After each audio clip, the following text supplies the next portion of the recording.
two, one, hit the music.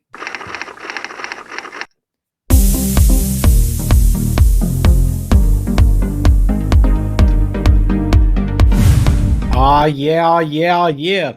Welcome to a fresh new episode of the Fitness Avengers, where we fight fat, frustration, and fitness fakes. I'm your host, NASM Master Trainer Tony Ariola from TotalBodyProject.com, and I'm on a personal mission to simplify fitness for you. So welcome.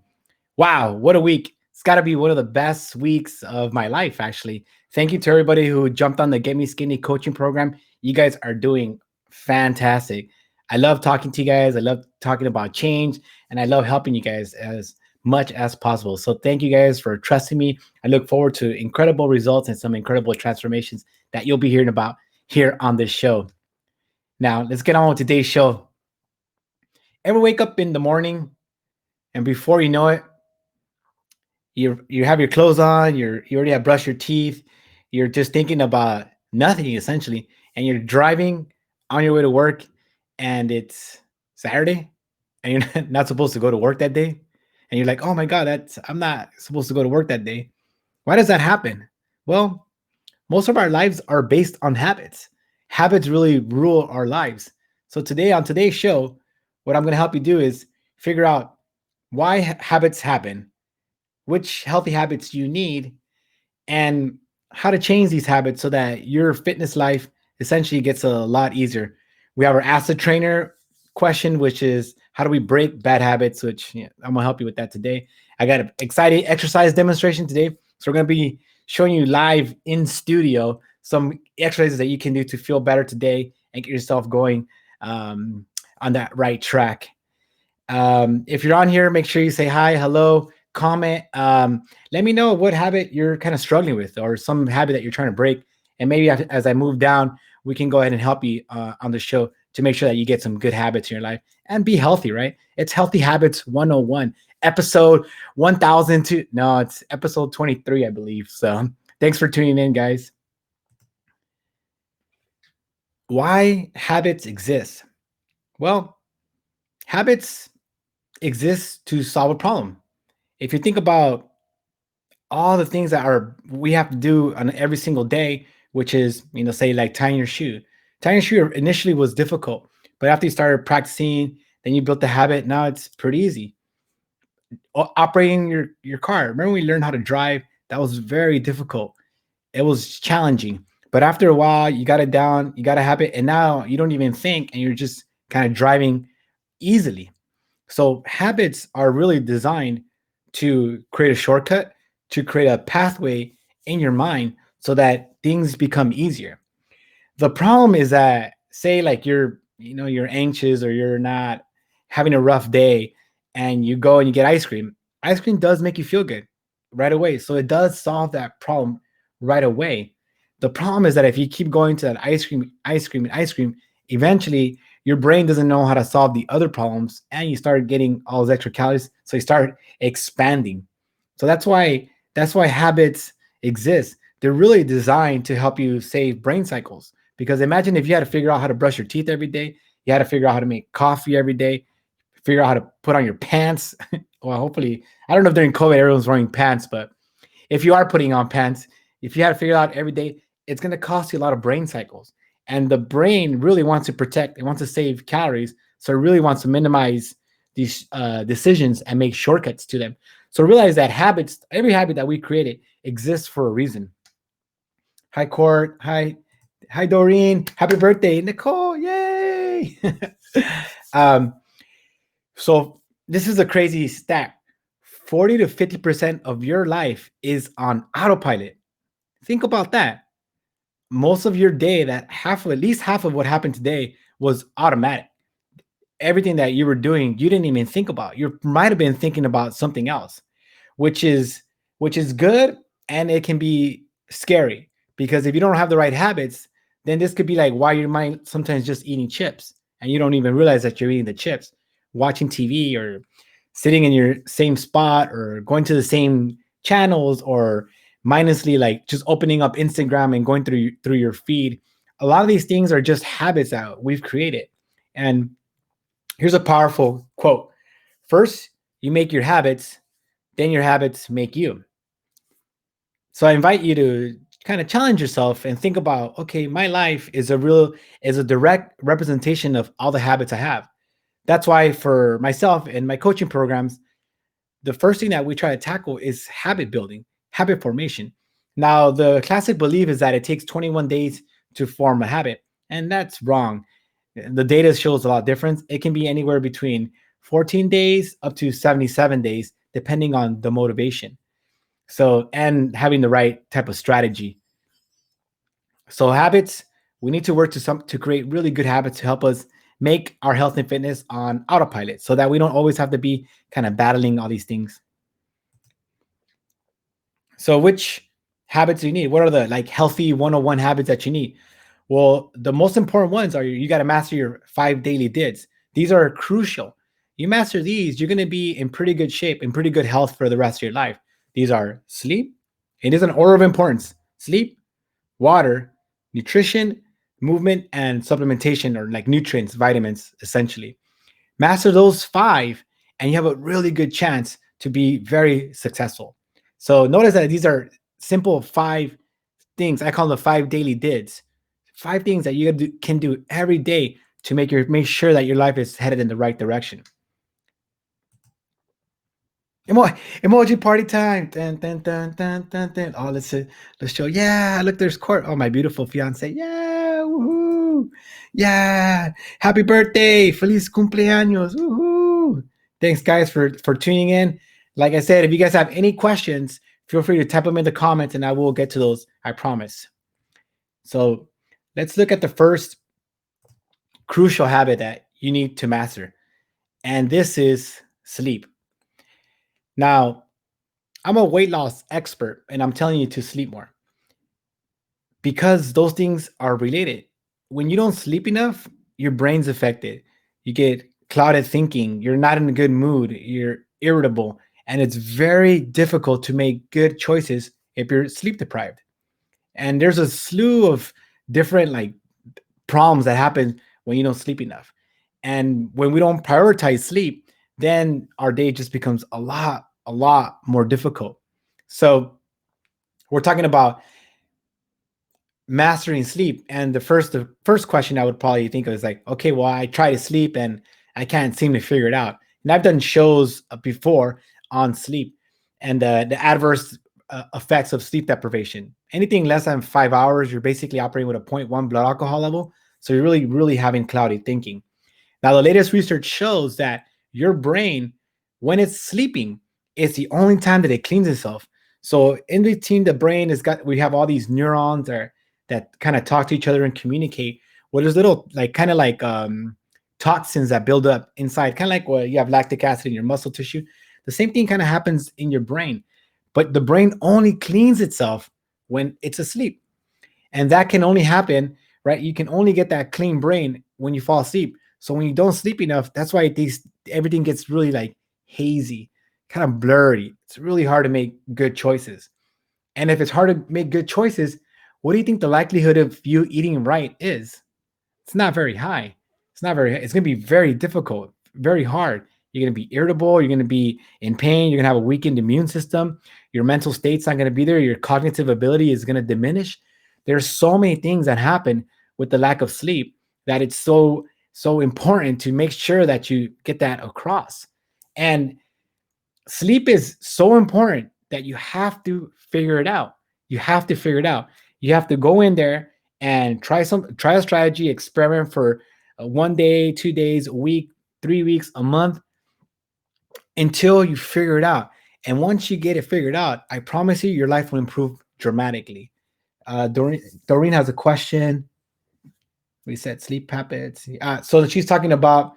So we'll can show her comment. What is the best way to reset your sleep habits if you're going to sleep pretty late and you want to kind of push it back? So it's a really good question. In order to start resetting your sleep habits, you have to start. You kind of have to pick like, I mean, the ideal way is to start backing it up kind of slowly because you have this thing called a circadian rhythm, and your body tends to wake up and go to sleep around the same times. So you want to keep those times kind of consistent. So The best practice would probably be to push it slowly, start pushing it back so you can start getting at a decent hour. So if you're going to bed like at 2 a.m., then I would push it back at, to like 1 a.m. or like midnight. Slowly start pushing it back. That's one approach. The other approach would be to just go cold turkey and be like, all right, try to go to sleep early and really start setting that hard line so that you can start to get that sleep rhythm in, because that sleep rhythm is so important for you to be functioning at your best. Especially, like, I know you're studying, you really want to give your brain the best chance to be successful, and that happens only with getting good amount of sleep. But it's an experiment, right? You're a unique individual, we're all unique, so you really have to figure out what kind of what will work for you best.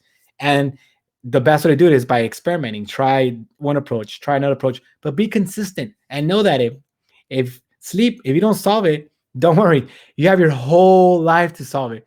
So make sure you're in there, have those battles and figure it out. All right. The next thing we want to master is also kind of seems simple, but it has such a profound effect on your health, and that's water, hydration. Yeah, drink some water right now. So again, your brain is 85% water. Your heart, your veins, your skin, your bones, your muscle tissue, most of your body is water. And even a 3% dehydration state affects your performance 15%. So what that means as far as the performance level is, again, your abilities as far as like physical abilities, when I'm talking about cognitive abilities, brain again goes down. So it becomes harder to make good decisions. A lot of times that's one of the benefits. Another benefit is a lot of times when you're hungry, you're actually thirsty. Our brain doesn't recognize thirst. It thinks hungry. Oh, eat some food, eat some food. But really, you might be thirsty.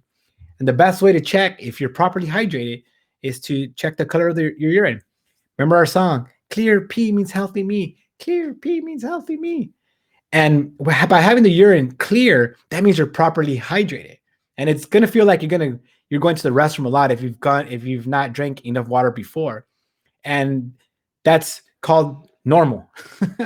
I know when I started drinking more water, I was like, wow, I feel better, like I'm performing better, but I'm peeing a lot. Yeah, it's called normal. Now, if you're peeing every once in a while and it's like yellow, reddish, brown, or red, then you're definitely not hydrated. But having the proper amount of water is a habit that you have to master.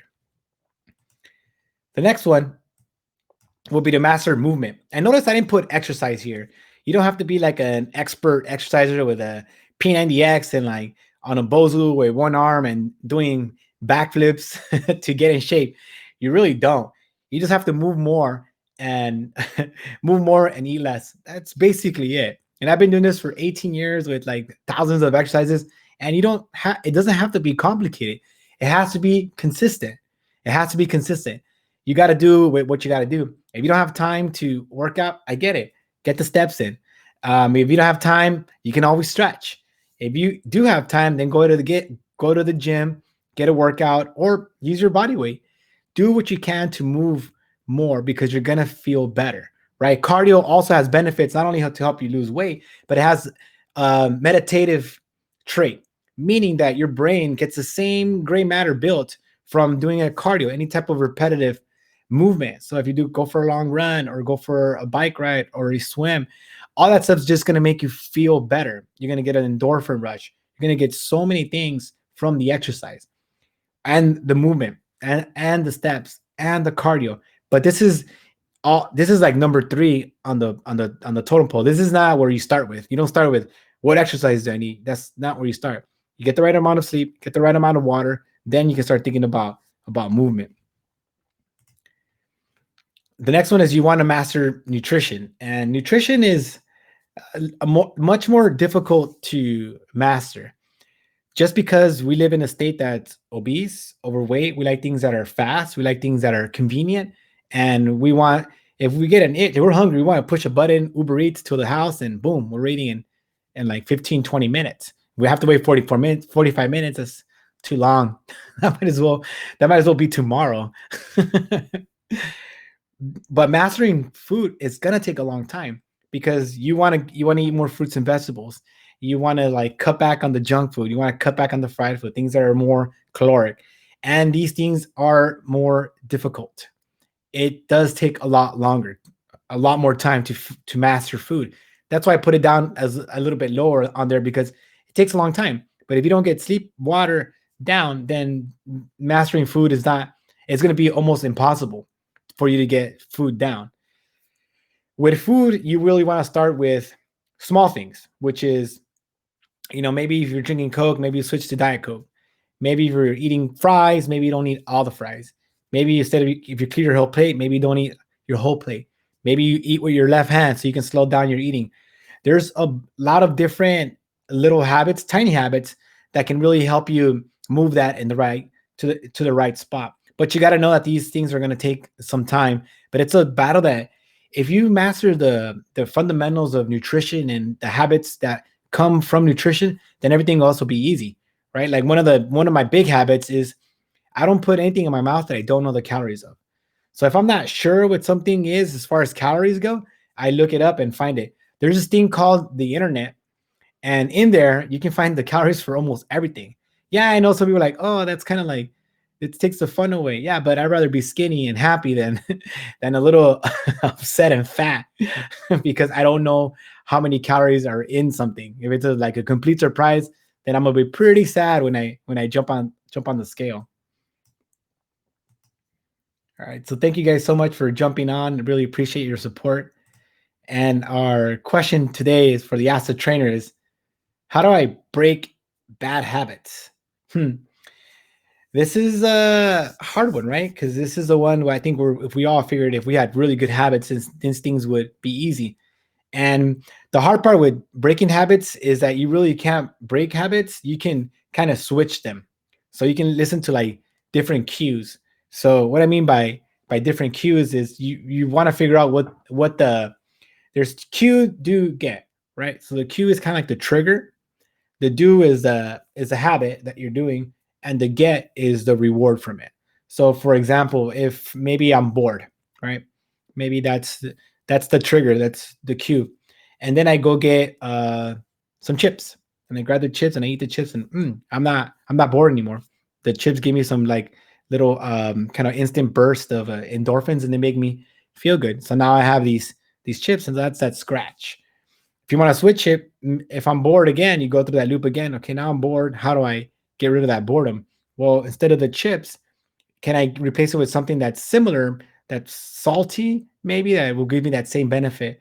Maybe a pickle, or maybe some lower calorie chips, or maybe if you want to switch that habit completely, maybe when you're bored, instead of going for food, maybe you go for a walk.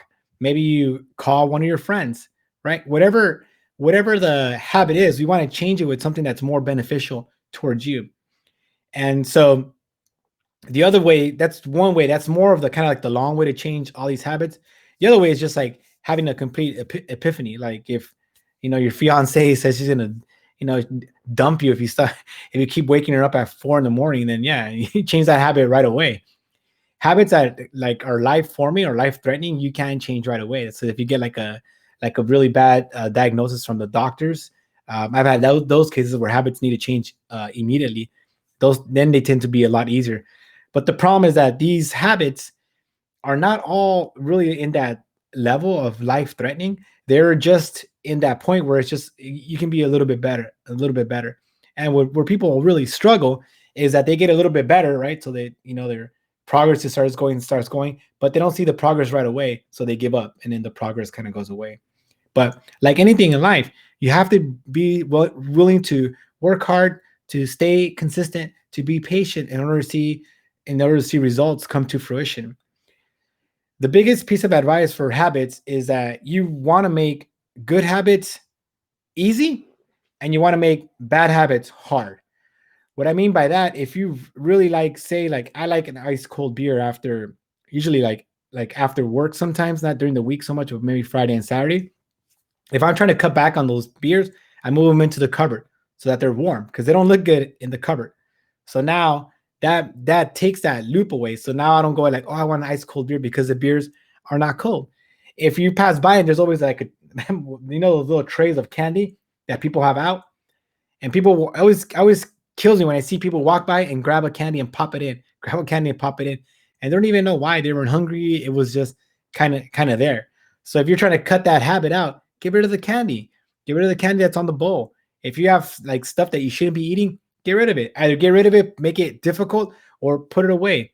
Conversely, if you want good habits, say you want to work out, make it easy for yourself to work out. Work out from home. Work out with what you have. If you're going to go for a run, put your running shoes out. Anything that you want more of that's good for you, make it a lot easier so you're more likely to do it. We tend to pick the path of least resistance. So we want to make sure that the habits that we're incorporating that we want to make them as easy as possible. If you want to go for a run, like they call it coupling with something else that you like. Maybe it's your favorite podcast. Maybe you're listening to Forensic Tales that's over like 60,000 downloads. Shout out to Courtney Forensic Tales. But if you couple it with an activity that you like doing this, you don't like doing this so much, but you put them together, then you're more likely to do it. And experiment. Give yourself some a chance, some time to incorporate these habits. But be mindful because you want to stay the course because it gets difficult. And this problem doesn't go away if you stop paying attention to it. It actually just gets worse. And I've seen it get plenty worse. Oh, cool. It's time for our new segment. So I know there's a lot of trainers out there that are doing workouts, and I'm not. It's just not my thing. I don't know if people are scroll and they're like, oh yeah, I want to do that workout. I don't personally, so I don't see why we would do that. But I wanted to walk you guys through a couple of these neck stretches so you can kind of relax and feel good. So kind of we're sitting a lot in quarantine. Although Orange County is now moved to red, so that means according to my sources, all gyms are back open to capacity. So that'll be fun to see. So make sure, guys, when you guys go to the gym, wear a mask, be safe, and let's get out of this group project from hell. But anyways, I digress. Back to our neck stretches. So this is a neck stretch. It's gonna help you get rid of that forward head. It pops up. Keep it straight. Oh, look, I'm blurry. We're gonna go here. Take a nice deep breath. And just get a nice deep stretch. That feels good. So go 20 seconds to the side. Just get the things cracked. Other side. So that next stretch for you working at from home. Next one's gonna be diagonally down. So chest up, abs tight, push down. Get nice deep breaths and feel that. So these are corrective stretches designed to get the body, the posture nice and straight. Because what you don't want, a body that's got really clean posture performs extremely well. You're faster, you're stronger, burn more calories, less likely to get injured, and you just look better too. Stand straighter. So those are two kind of good neck stretches that you can do from home. I feel better already. So thanks. Hopefully you guys stretch that at home. Let me see. All right. So again, if you guys want more help, jump into our Facebook group. I believe we're launching a Get Me Skinny 5-day challenge this month. So if you're in that group and you want to be part of it, make sure you let me know. Hit me up in the comments. I will invite you to the group if you're not already part. I think we have over 150 people in there already. So thank you guys if you guys want to jump on.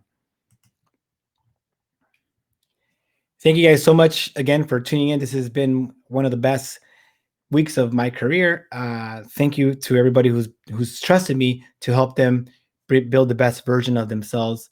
It really puts me in my happiness and my thrive state. So thank you so much for trusting me.